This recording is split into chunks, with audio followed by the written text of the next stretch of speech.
என் மனைவி ஒரு வாரம் ஊருக்கு போனாங்க. அவங்க ஊருக்கு போன அன்னைக்கு பொண்டாட்டி ஊருக்கு போயிட்டா ஜாலியாக தான் இருந்துச்சு. ஆனால் மறுநாள் ஆஃபீஸ் கிளம்பும்போது இன்னர்ஸ் எங்கே இருக்குன்னு தெரியல. பேண்ட் ஷர்ட் அயன் பண்ணலாம்னா அயன் பாக்ஸ் எங்கே இருக்குன்னு தெரியல. சமைக்கலாம்னா கிச்சனுக்குள்ளே எந்த டப்பாக்குள்ளே எந்த பொருள் இருக்குன்னு தெரியல. ஒரு வழியாக ஒரு 10 ஃபோனை போட்டு எது எங்கே இருக்குன்னு தேடி கண்டுபிடிச்சி ஆஃபீஸ் போகிற வழியில் தான் ஒன்று தோணுச்சு.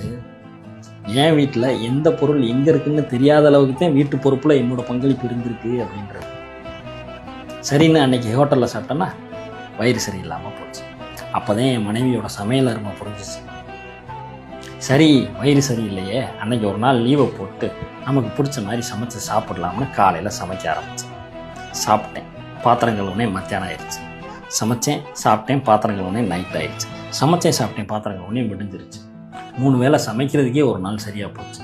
ஆனால் இவங்க 3 வேளையும் சமைச்சு நமக்கு இடையில டீ காஃபி ஸ்நாக்ஸு, பசங்களை ஸ்கூலில் கொண்டு போய் விடுறது, கூப்பிட்டு வர்றது, துணி துவைக்கிறது, காய வைக்கிறது, மடித்து உள்ளே வைக்கிறது, வீட்டில் இருக்க பெரியவங்களுக்கு ஏதாச்சும் பிரச்சனைனா பார்த்துக்கிறது, இவ்வளவு வேலையையும் ஒரு நாளில் எப்படி பார்க்குறாங்க அப்படின்னு யோசிக்கும்போது தான் உனக்குன்ன வீட்டில் சும்மா தானே இருக்க அப்படின்னு சொன்னது ஞாபகம் வந்துச்சு.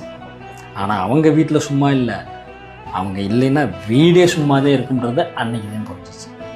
நம்ம எவ்வளோ வேணாலும் கஷ்டப்பட்டு ஒரு கட்டடத்தை கட்டலாம், அதுக்குள்ளே பல பொருட்களை வாங்கி போடலாம். ஆனால் அந்த வீட்டுக்கு உயிர் அப்படின்றது ஒரு பெண்ணால் தான் கொடுக்க முடியுன்றது புரிஞ்சிச்சு. இது எல்லாத்தையும் தாண்டி வேலைக்கும் போய்கிட்டு வீட்டு வேலையையும் பார்த்துக்கிட்டு